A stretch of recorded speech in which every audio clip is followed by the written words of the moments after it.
It's been 9 months since the start of the war in Gaza, and there is renewed optimism for a potential hostage for ceasefire deal after Hamas dropped a key demand to end the war for good.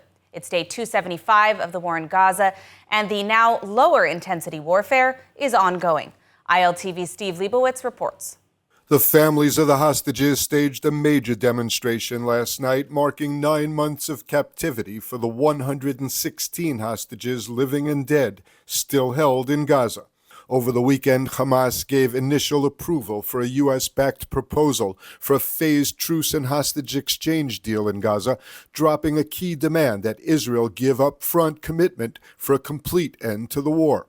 A key stumbling block remains Hamas's demand for written guarantees from mediators that Israel will continue to negotiate a permanent ceasefire deal once the first phase of a ceasefire goes into effect. The compromise has set the stage for further talks towards pausing the war and bringing home the hostages, but all sides are cautioning that a deal is still not guaranteed. There is a deal that's on the table right now, and we are here to support the government in every which way and call it to make sure that the gaps that still exist are overcome and that we reach a deal to get everybody back home as soon as possible. 9 months typically symbolizes life and new beginnings. And after 9 months, all of the hostage families, the 120, see a deal on the table.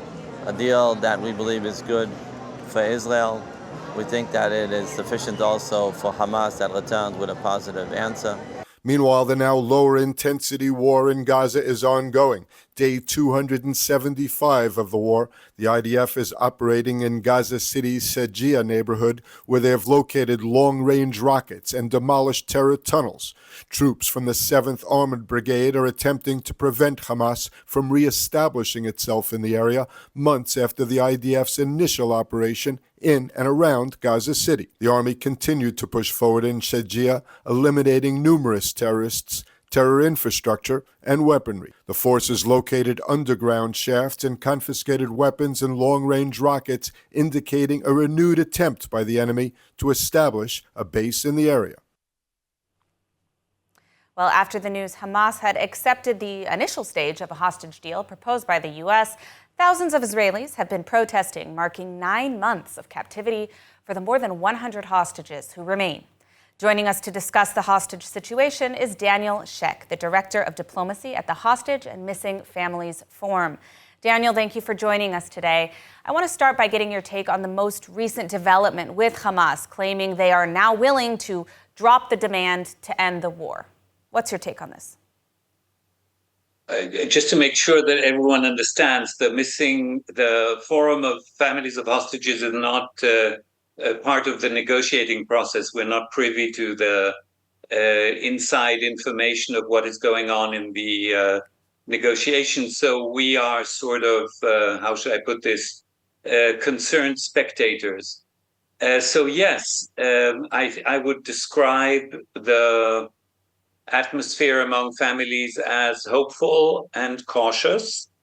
It does seem like Hamas has made an important step, and I'm hopeful that the Israeli side is receptive enough for this step to bring us over the line.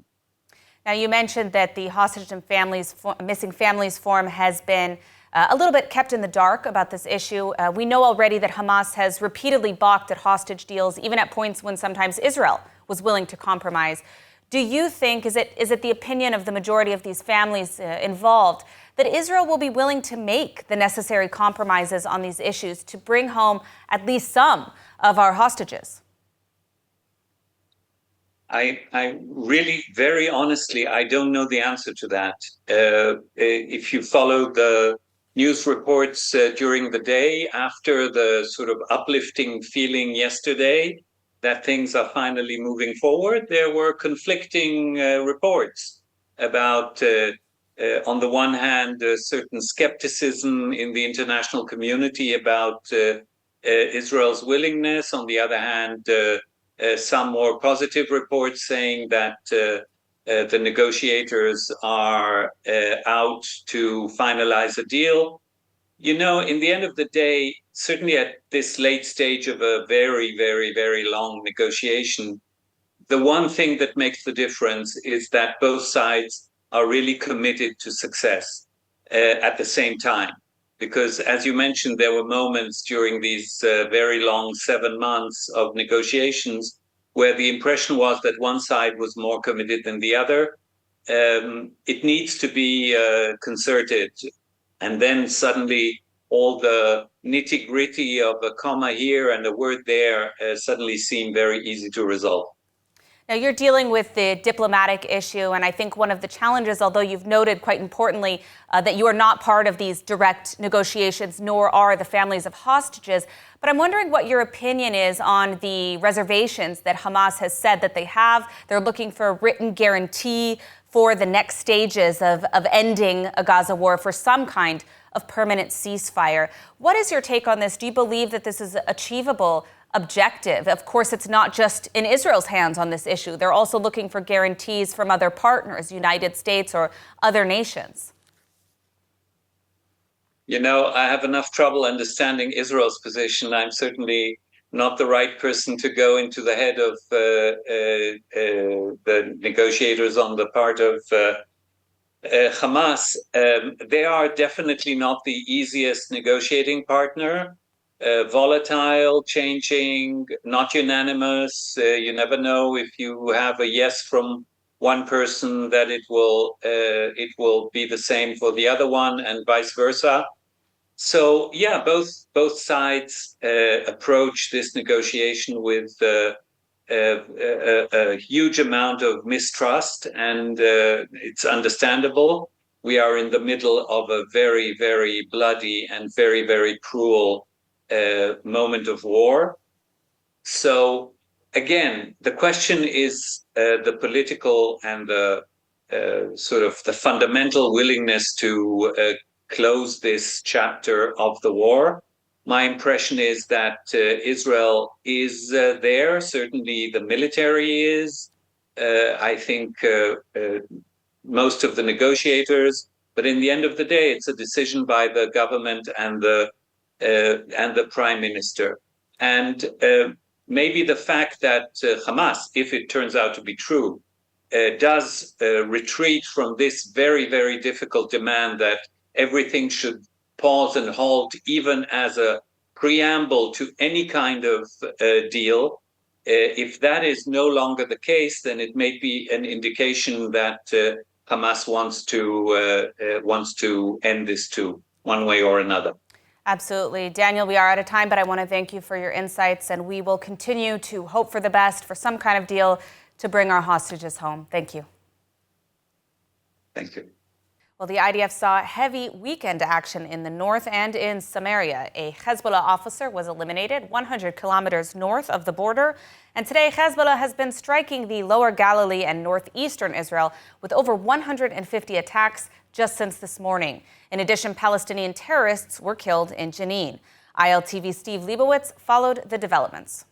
Hezbollah fired a rocket barrage on the lower Galilee this morning, claiming to have targeted an Israeli military base near Tiberias in response to the assassination of one of its members in an IDF drone strike in northeastern Lebanon yesterday. The rocket attack seriously wounded an Israeli civilian near the town of Kfar Zeitim.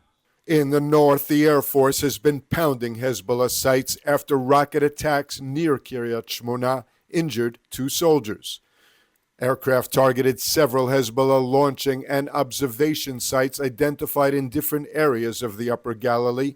The air defense units successfully intercepted some incoming rockets. Additionally, fighter jets targeted a Hezbollah military structure in the area of Markaba in Lebanon.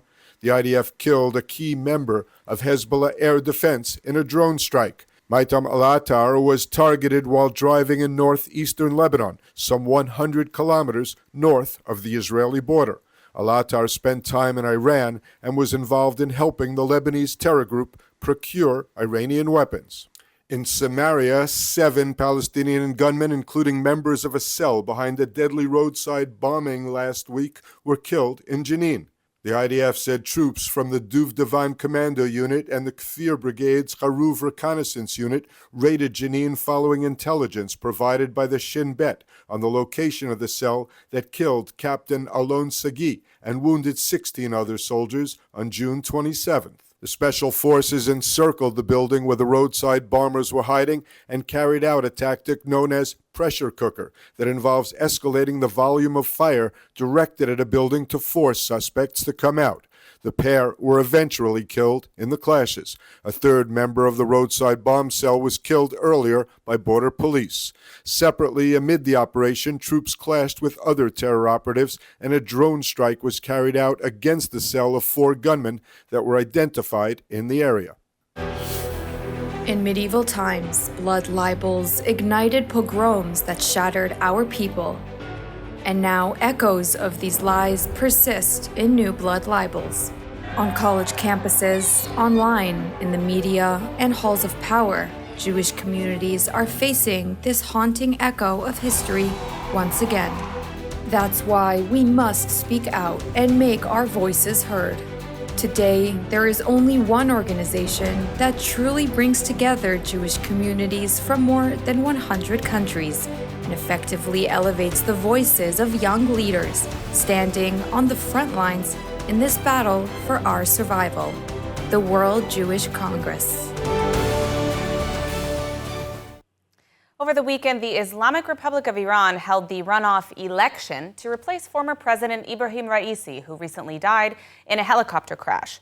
The 2 remaining candidates of the initial 4 were Masoud Pezeshkian and Saeed Jalili. Jalili being perceived as more closely aligned with the mullahs. In the end, Pezeshkian won the election and will be the new president. However, Iranians are not charmed. The majority of the people did not vote in the elections out of protest, as under the Islamic regime's own constitution, there are no real elections. All 4 candidates were ultimately chosen by the Ayatollah himself and would not be permitted to run if they were not approved by the IRGC. It's estimated that only 10% of the public participated in the sham elections.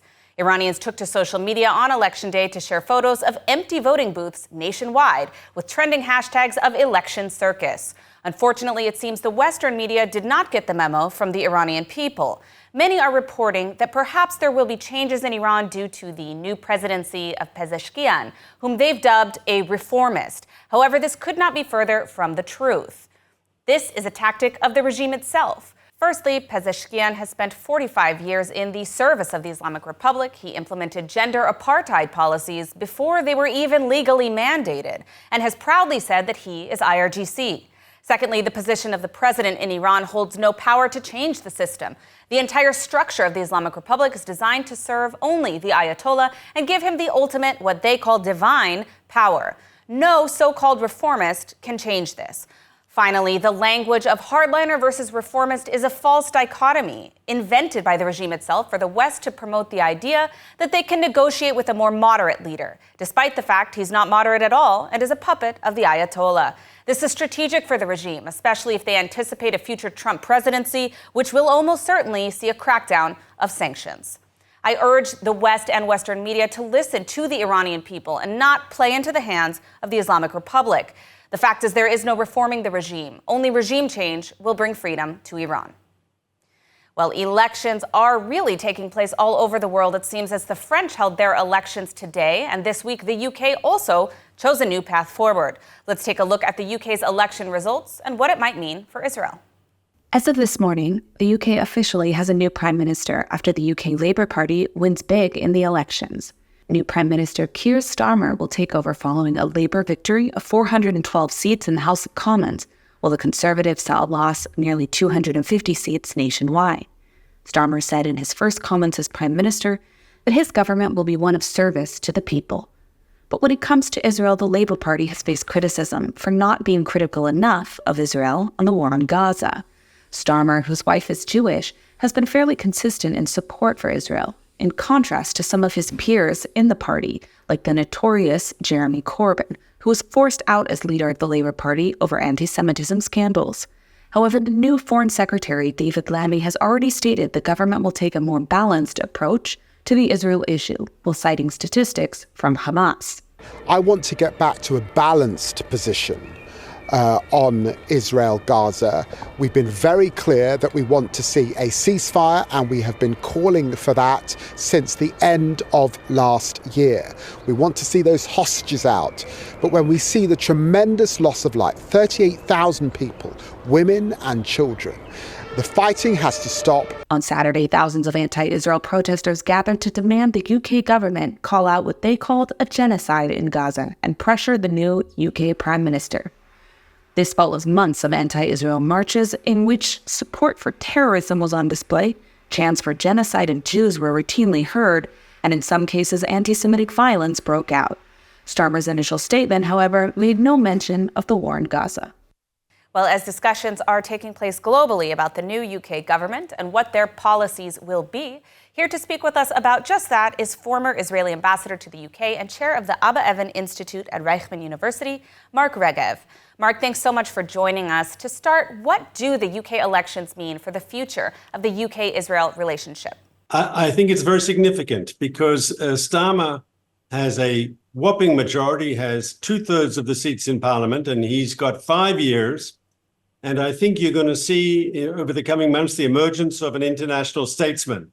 I mean, ultimately, we know that President Macron is term limited and he's not doing well politically at home, and he will finish his term there in France in the not too distant future. Scholz in Germany, the chancellor, is going through a difficult time politically. We saw in the recent elections of for the European Union, for the European Parliament, we saw Scholz's party, the Social Democrats, coming in third place behind the radical right and the conservative right. But Starmer comes in now, and I think he's going to be filling a vacuum. And I think we can expect him to emerge as a significant international player. And therefore, for us as Israelis, his attitude to our country is crucially important. First of all, if I was listening very careful to all of Starmer's remarks on the day following his victory, and he kept saying repeatedly that Labour had to change so it could be a party of government. And I think that's his way of saying Labour had to move on and discard the Corbyn legacy, the legacy of his predecessor, Jeremy Corbyn, who was, as you know, very radical on a host of issues. And on Israel, he was hostile and even accused widely of anti-Semitism. And so I think Starmer understands that him being elected prime minister is a direct function of his rejection of Corbynism. And if Corbynism was anti-Israelism, he's moving in a different direction. Now, I'd remind you that the two previous British Labour prime ministers, that's Tony Blair and Gordon Brown, were both perceived as being friends of Israel, friends of the Jewish people, friends of the Jewish state. Will Starmer fit into that legacy, or will he be something else? We have to wait to see. But because he has so strongly divorced himself from the Corbynist legacy, there is room, I believe, as I said, for cautious optimism. And now when it comes to counterterrorism, do you think that Starmer's government will work with Israel and the U.S. against organizations like the Houthis and other terror groups? Yes, I think from what I understand of his positions, that he's got a very strong position in fighting terrorism. And I think the British have been part of American efforts in the Middle East, as you say correctly, fighting the Houthis in Yemen, but also part of the international coalition to fight ISIS in Iraq and Syria and so forth. Israel has very strong security relationships with the United Kingdom, and I expect them to continue under Starmer. Having said that, there is pressure within his own Labour Party, maybe to sort of tone down security cooperation in Israel. Some of his parliamentarians, his Labour backbenchers, have actually called for the end of British weapons coming to the IDF in response primarily to the war in Gaza. And it'll be very interesting for me to see how Starmer responds to those pressures. I mean, if one is very frank, foreign policy wasn't a big part of the British election. Foreign policy was hardly mentioned, around the ballot box. it was all about renewing Britain internally, economic development, immigration, and so forth. But foreign policy wasn't an issue, except for Gaza.